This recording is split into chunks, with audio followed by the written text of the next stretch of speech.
Hello everyone, welcome to my channel polity with Manju. आज अपन प्लेटो पढ़ेंगे। पिछले वीडियो में अपन ने कन्फ्यूशियस पढ़ा था, उसकी थ्योरी की थी, एमसीक्यूज किए थे। आज अपन प्लेटो पढ़ेंगे, तो चलिए करते हैं शुरू। प्लेटो, राजनीति दर्शन एवं आदर्श राज्य का सिद्धांत। प्लेटो का राजनीतिक दर्शन क्या है एवं उसका जो आदर्श राज्य है उसके लिए उसने क्या सिद्धांत दिए हैं, यानी उनकी नज़र में आदर्श राज्य कैसा होना चाहिए। प्लेटो प्राचीन यूनान के महान दार्शनिकों में से एक थे। महान दार्शनिक था वो। उनका जन्म लगभग 427 ईसा पूर्व एथेंस में हुआ था। ये महान दार्शनिक सुकरात के शिष्य थे तथा अरस्तु के गुरु थे। वो सुकरात के शिष्य थे जिनको जहर का प्याला पिलाया गया था, और अरस्तु के वो गुरु थे। प्लेटो को आदर्शवादी राजनीति दर्शन का जनक माना जाता है, यानी जो आदर्शवादी राजनीतिक दर्शन है उसका उनको जनक माना जाता है। उन्होंने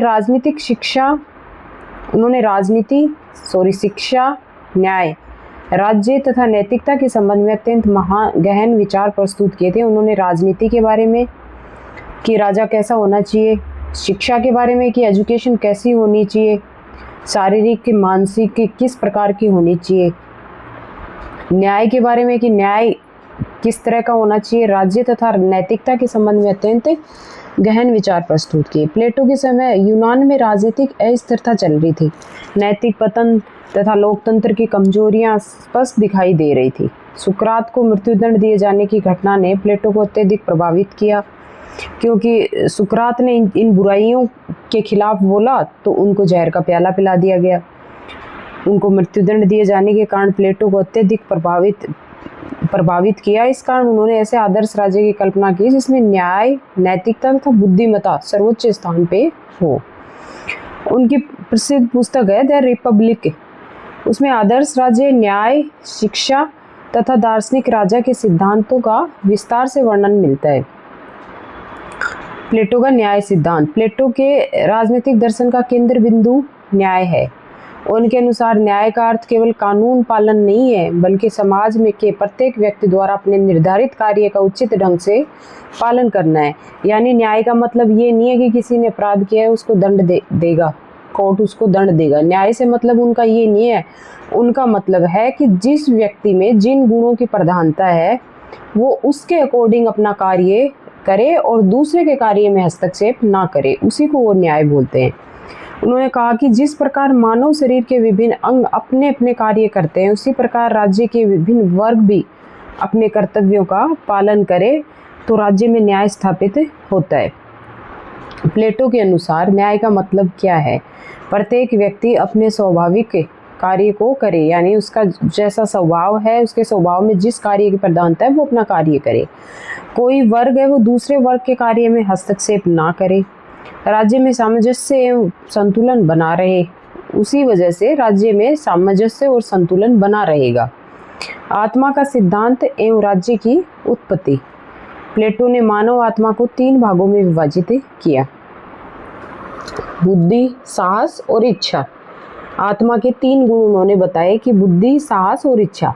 इन्हीं के आधार पर उन्होंने राज्य के 3 वर्ग बताए: आत्मा का तत्व, राज्य का वर्ग, बुद्धि, यानी आत्मा का तत्व राज्य का वर्ग, बुद्धि शासक वर्ग, साहस सैनिक वर्ग। उन्होंने बताया कि आत्मा के जो तत्व हैं उनके हिसाब से राज्य के वर्ग बनेंगे, यानी आत्मा के जो 3 तत्व हैं उनके अनुसार राज्य के वर्ग बनेंगे।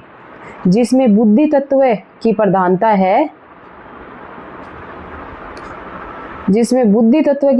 है, वो शासक वर्ग बनेगा। जिसमें साहस वर्ग की प्रधानता है वो सैनिक बनेगा, और जिसकी इच्छा शक्ति ज़्यादा है, इच्छाएं ज़्यादा हैं, वो उत्पादक वर्ग। ये उन्होंने बोला है। इस प्रकार प्लेटो के अनुसार राज्य मानव आत्मा का विस्तृत रूप है,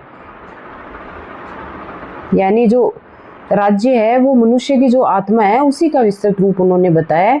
आदर्श राज्य का सिद्धांत उन्होंने दिया है। प्लेटो ने आदर्श राज्य की कल्पना की जिसमें प्रत्येक वर्ग अपने कर्तव्य का पालन करता है। उन्होंने राज्य को व्यक्ति से श्रेष्ठ बताया, यानी उन्होंने राज्य है उससे श्रेष्ठ व्यक्ति को बताया, क्योंकि राज्य का उद्देश्य सामूहिक कल्याण करना है। आदर्श राज्य की विशेषताएं।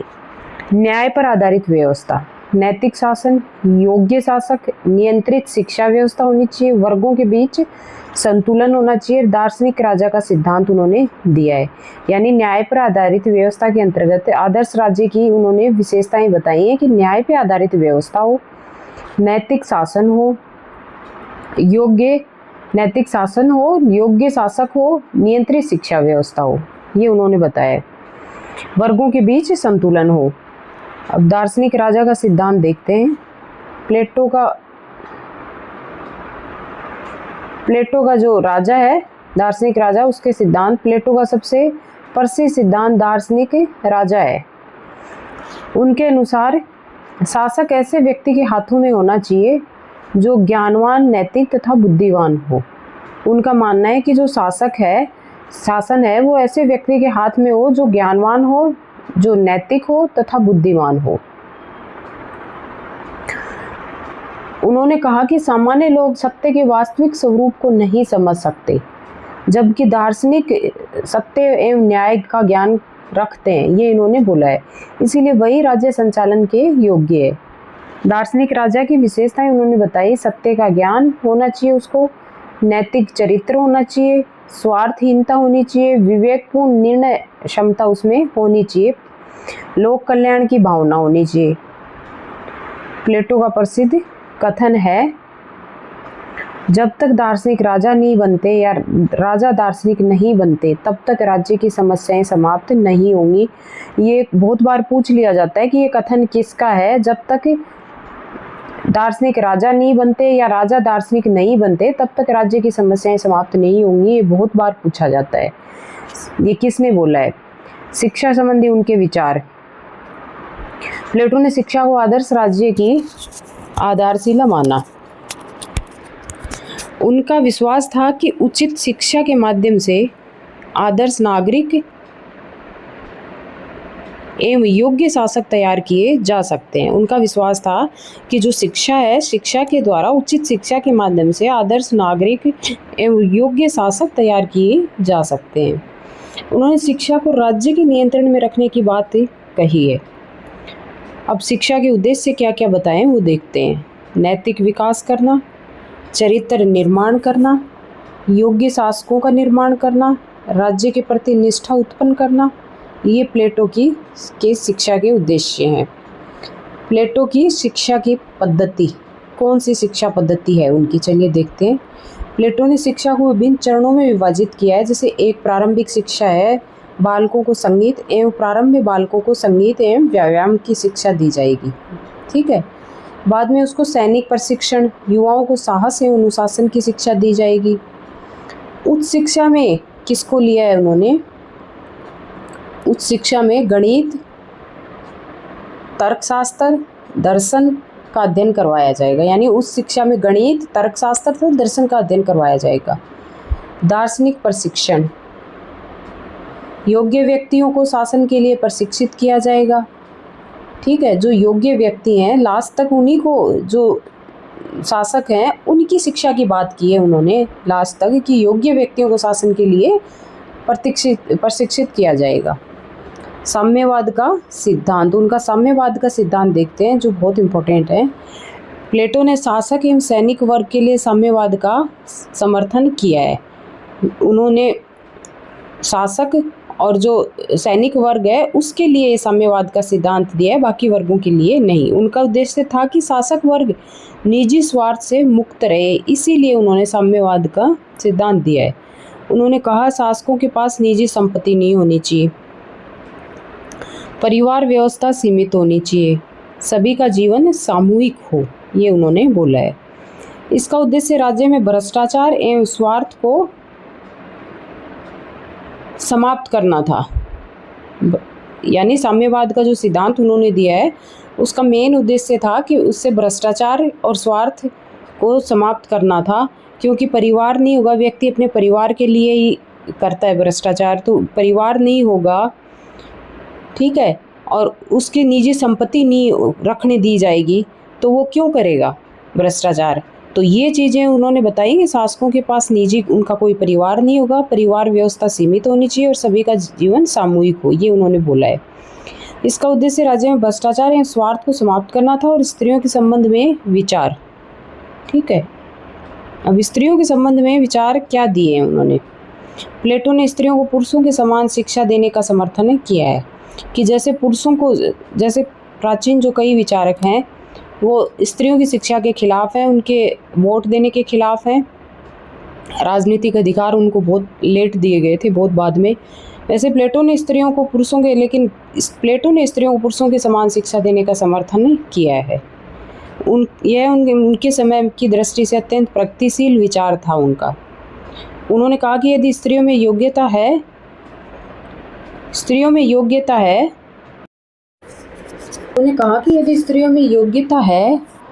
तो भी शासन एवं सैनिक कार्य कर सकती है, तो वे भी उन्होंने, और जबकि पिछले जो कई विचारक हैं उन्होंने स्त्रियों को राजनीतिक अधिकार नहीं दिए हैं, जबकि इन्होंने कहा है कि यदि स्त्रियों में यदि योग्यता है तो वो शासन भी कर सकती है, शासन एवं सैनिक कार्य भी कर सकती है। शासन व्यवस्थाओं का वर्गीकरण किया है उन्होंने। प्लेटो ने शासन के विभिन्न रूपों का वर्णन किया है, जैसे अभिजात तंत्र, सैन्य तंत्र, धनिक तंत्र, लोकतंत्र और तानाशाही, ठीक है। ये उन्होंने शासन के प्रकार बताए हैं। उनके अनुसार लोकतंत्र से अत्यंत तानाशाही उत्पन्न होती है। लोकतंत्र को उन्होंने अच्छा नहीं बताया है। उन्होंने कितने शासन के प्रकार बताए हैं, जैसे अभिजात तंत्र, सैन्य तंत्र, धनिक तंत्र, लोकतंत्र, तानाशाही। तो ये कई बार, और उन्होंने लोकतंत्र को अच्छा नहीं बताया। उन्होंने कहा कि लोकतंत्र में तानाशाही उत्पन्न होती है क्योंकि अत्यधिक स्वतंत्रता अराजकता को जन्म देती है। प्लेटो के विचार का महत्व है,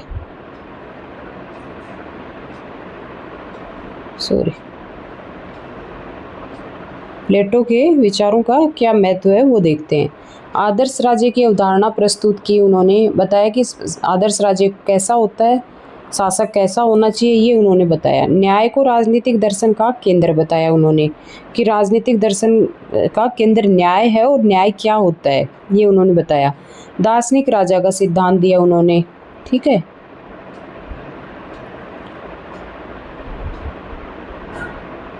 शिक्षा को राज्य का आधार बताया कि शिक्षा ही अलग अलग जो वर्ग हैं उनको अलग अलग शिक्षा की व्यवस्था की उनके लिए, और कि शिक्षा से ही अच्छे शासक बनेंगे, ठीक है, अच्छे सैनिक बनेंगे, ये उन्होंने बताया। और उन्होंने शारीरिक और मानसिक दोनों तरह की शिक्षा पे जोर दिया है। पश्चिमी राजनीतिक दर्शन की नींव रखी। प्लेटो की आलोचना, कुछ लोगों ने उसकी आलोचना भी की है।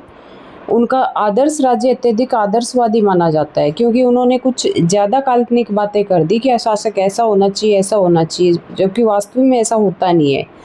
तो आदर्श राज्य की उन्होंने अत्यधिक आदर्शवादी माना है। व्यक्ति की स्वतंत्रता सीमित हो जाती है उससे, ठीक है, इतना ज़्यादा उन्होंने वो बना दिया तो उससे ना व्यक्ति की स्वतंत्रता सीमित होती है। साम्यवाद का सिद्धांत व्यवहारिक नहीं माना गया। जो उन्होंने साम्यवाद का सिद्धांत दिया है वो व्यवहारिक नहीं है। ये अरस्तू ने भी आलोचना की है उनके साम्यवाद के सिद्धांत की, कि शासक के पास परिवार नहीं होना चाहिए, संपत्ति नहीं होना चाहिए, ठीक है, जबकि अरस्तू ने बोला है कि संपत्ति व्यक्ति के लिए जरूरी है। लोकतंत्र की आलोचना को अतिशयोक्तिपूर्ण माना, जबकि लोकतंत्र की इन्होंने आलोचना की है, जबकि ऐसा नहीं है। इस समय लोकतंत्र, हर देश में लोकतंत्र ही है, सफल हो रहे हैं वो, सफल प्रयोग हैं वो लोकतंत्र के, प्रत्येक देश में लोकतंत्र मिलेगा। प्लेटो का राजनीतिक दर्शन न्याय, नैतिकता, आदर्श शासन पर आधारित है। उन्होंने न्याय की, नैतिकता की, आदर्श शासन की और शिक्षा की बात की है। उन्होंने ऐसे राज्य की कल्पना की जिसमें बुद्धिमान एवं नैतिक व्यक्ति शासन करे और प्रत्येक नागरिक अपने कर्तव्यों का पालन करे। प्लेटो के विचारों ने पश्चिमी राजनीतिक दर्शन को गहराई से प्रभावित किया तथा आज भी उनका अध्ययन राजनीतिक विज्ञान में अत्यंत महत्वपूर्ण माना जाता है। तो ये था प्लेटो। प्लेटो ने न्याय पे, शिक्षा पे, आदर्श शासक पे, इन सब पे ज़्यादा वो किया है। उनका साम्यवाद का सिद्धांत भी कई बार पूछ लिया जाता है। तो आई होप आप लोगों को समझ आया होगा। यदि वीडियो अच्छा लगा तो please like, share and subscribe ज़रूर करिएगा। अगले वीडियो में अपन MCQs करेंगे प्लेटो से रिलेटेड। Thank you.